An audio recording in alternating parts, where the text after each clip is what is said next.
Good morning, everyone. Can everyone hear me in the back? My name's Ken Thomas. I run our benefits division for Peliton. Before we get started, I'm going to give everyone a quiz. Okay, it's a raise your hand type of quiz. So how many people think that large groups get penalized $2,000 if you don't offer coverage? Does anybody? Okay, one person. How many people think that you can be penalized $3,000 if you're a large group? A couple people. Okay. Well, it's actually a trick question. You can be penalized both. And let me explain how. If you're a large group in Colorado, over 50 employees, Steve talked about individual penalties being $95.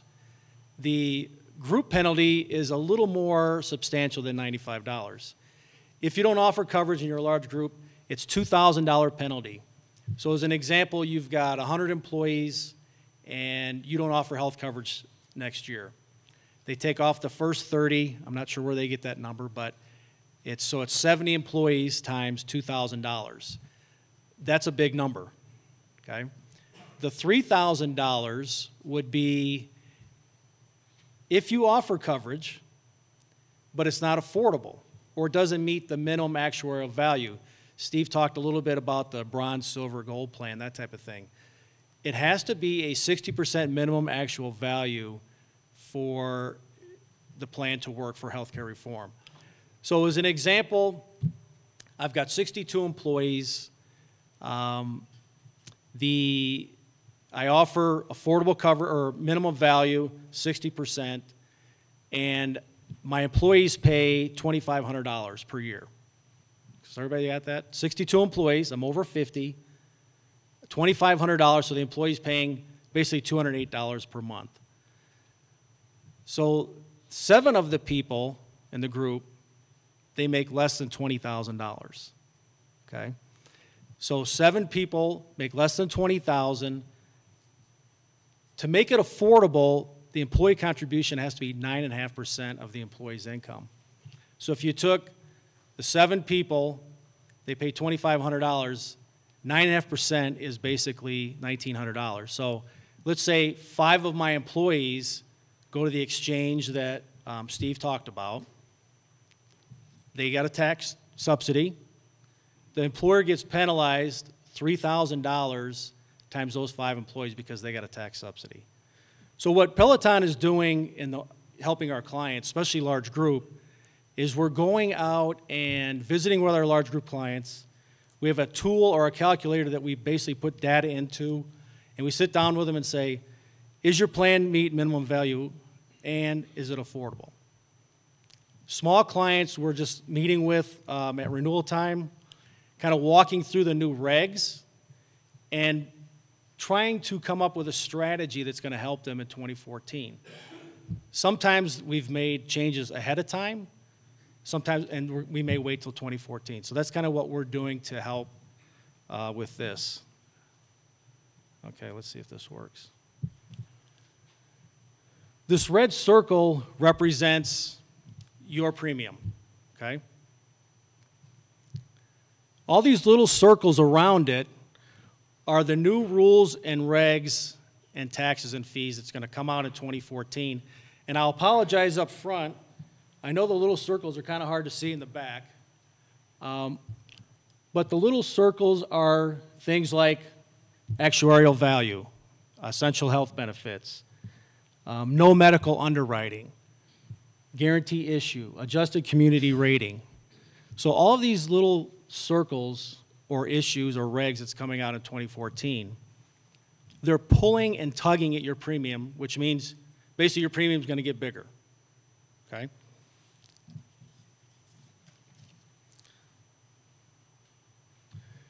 Steve mentioned earlier the individual market. I want to just give you some examples of what the individual market might look like. So pre-reform, which is now, the individual health plan, on average, say you get a 12% increase.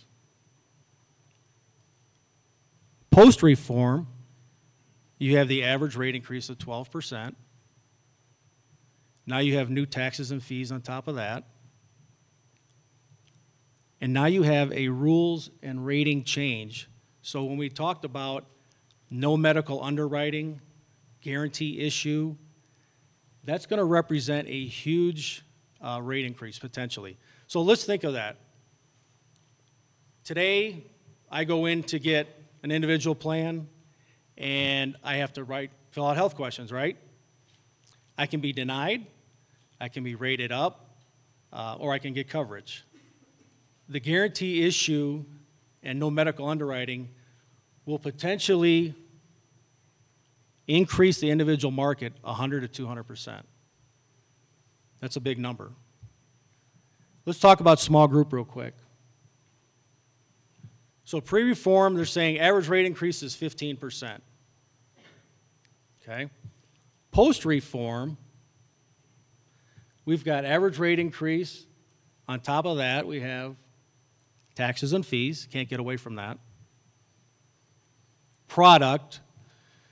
There's some rules and regs that's going to change benefits. So deductibles. If you're a small group, your maximum deductible is going to be $2,000. A lot of our clients over the years, to kind of offset renewal increases, they're at $3,000, maybe $5,000. So what happens next year when your deductible at $3,000 has to be at $2,000? Your rates are going to go up a little bit. That's one thing. Preferred groups, 25%. What this represents is industry discounts. So the way small group is written today in Colorado, the insurance companies can look at the age, the geographic location, and they can give you a discount on your industry. So as an example, if you're a construction company that's with Kaiser, I know they get a 25% discount on their industry. Those are going away in 2014. So what the experts are telling us is that next year in 2014, the average renewal for small groups could be in the neighborhood of 25 to 50%. Another big number. Let's talk about community rating. Like I said, the box on the right, if you look at the first, was that 5 there, gender, health status, claims history, medical underwriting, and group size. In Colorado, a few years ago, that went away, so the insurance companies cannot rate you on those things. There's the word industry again. They can no longer give you an industry discount either. So those are the things that they can't rate you on. The box on the left here, the blue box, are what they can rate you on. They can rate you on family structure, which is employee, spouse, family. Benefit plan design. So the $500 deductible can still be more costly than the $1,000 deductible. Geography. So the groups in the mountains can be more expensive than the groups on the Front Range. Age, 3-to-1 limit. What does that mean? Let me give you an example. If you look at a rate table, and all the insurance companies have them, you may have seen them. It'll have less than 21, 21 to 25, 25 to 30, et cetera, down to age 65. So let's say that our 21-year-old rate is $200, and our 65-year-old rate is $1,000. Now, I can do the math on that. It's 5-to-1, okay? What does this say? 3-to-1.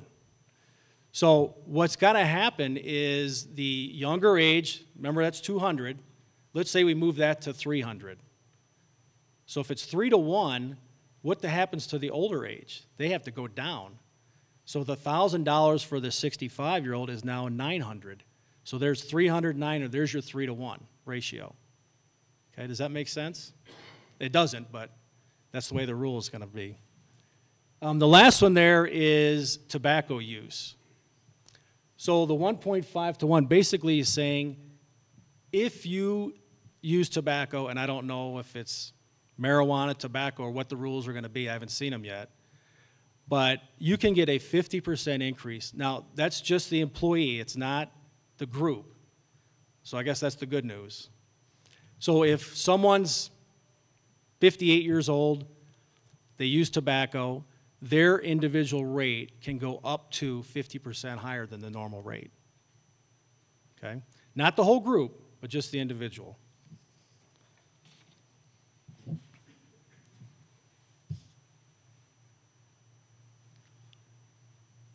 Okay, let's talk a little bit about fees. Now, I have to preface it. These are estimates, but because the final rules are not out yet. But I just wanted to give you an estimate of what the fees might be looking like here in 2014. If you look at the first one, that's basically a patient research fee. It's $1, then $2 per member per year. Then you've got an insurer fee, or about 2.3% of your premium. That one is permanent, by the way. The first one is supposed to terminate in 2019, but the second one is permanent. 2.3% of your premium, to me, that's a pretty good sized number. The last one is the reinsurance fee, and that's about 1.5% of your premium. That is supposed to go till 2016. The reinsurance fee is supposed to, they tax your premiums to stabilize what they think is going to happen in the individual market. So we saw earlier on the slide, the individual could be 100, 200%, but we got a tax to help stabilize that. So those are your fully insured groups, and fully insured is your typical, employer health plan. You pay the premium, they pay the claims. So the estimate of those three fees are going to be $15 to $16 PMPM, and PMPM is per member per month, not per employee. So you could have 30 employees and have 60 members. So it's per member per month. Self-funded. So this is a group that may be self-funded, and we'll go over that in a second, but you have the same research fee, the $2 per member per year. The big one, or the insurer fee, the 2.3%, they don't have. It's not applicable. The reinsurance fee you have. So that estimate is two fees of $6 per member per month. So the savings is roughly $10 per member per month. So let's look at that as an example. I've got a company, it's got 100 members. 100 members times the $10 per member per month times 12 months is a $12,000 difference just from those fees. And that's just the tip of the iceberg. The fees will continually, from what we're reading, go up, and I don't see an end to it. So will all employers be impacted by the Affordable Care Act? We think so. So are there any alternatives? One of the alternatives that we feel could be beneficial to employers is self-funding. The previous slide, you saw the difference in the taxes and fees, right? So self-funding, not only do you save in the taxes and fees, you can have flexible plan designs, lower administrative costs. The self-insured plans do not have to follow state mandates, which is another additional cost. There's reporting, which is huge. Nothing worse than me as a consultant or advisor walking into a group and saying, here's your 20% rate increase. Why? Why did I get that? Well, that's what the insurance company gave me. Self-funding offers reporting. You can go in, you can sit down with the client, you can make educated decisions based on your claims and your plan design alone for renewals, changing plan designs, that type of thing. So the plan designs are flexible. And the last one, to me, is probably the best. If your group runs well, so the claims experience is good, you get to keep the dollars as the employer, okay? So this is a very, and hopefully I don't insult anyone, but this is very simplified example of how self-funding works. If you see the red box, that represents your total annual premium. In this example, it's $600,000. That's a fixed cost. So every month, the employer has to pay that same fixed cost. So what if they have claims of $250,000?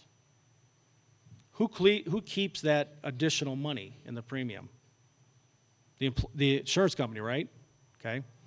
So the next year, the group has really bad claims, and let's say they're $700,000. Who pays that excess? The insurance company, okay? This is the same group. Let's say they're self-funded now, and instead of what they call premium, they call it manual or maximum cost. So the same group has the same annual maximum cost of $600,000, except it's broken up into two sections. You've got fixed costs, and then the variable piece is claims. So in this example, you have fixed costs of $250,000. The maximum claims, that's the worst case scenario, is $350,000. Who keeps the difference, the $100,000? The employer, okay? The next year you have a terrible year like you did on the fully insured side, and you have claims of $600,000. Who pays the excess? Some people would say the employer, but it's actually the insurance company. If you set up the self-funding product correctly, you put stop-loss insurance in there. Bad years, the insurance company pays. Good years, the employer keeps the money. So it's a pretty good deal. Here's kind of a live example of what a renewal might look like on a fully insured case versus a self-funded case. So this employer has $560,000 of premium. They have trend of 10% on top of that. You can't get away from those fees, 3.8% fees. So this group would renew $637. So an increase of about $97,000. Same group, same demographics, self-funded. Remember, we split the premium up because we have fixed costs and then claims. So $222,000 roughly on a fixed cost. The group ran pretty well, so they had claims of about $266,000. We have trend on top of that. And fees, but if you notice, the fees are a little different. On the fully insured side, it has 3.8%, but on the self-funded, it has 1.5%. That was that savings versus the 3 fees versus 2 fees. So this group that went self-funded had a renewal of $517,000, which represents about $119,000 of savings. So that's one alternative. We have other alternatives. Randy's going to come up and talk about if you're kind of adverse to risk and you don't want to be self-funded, that's fine. I think Randy will explain kind of Peloton's other alternative to the financial impact.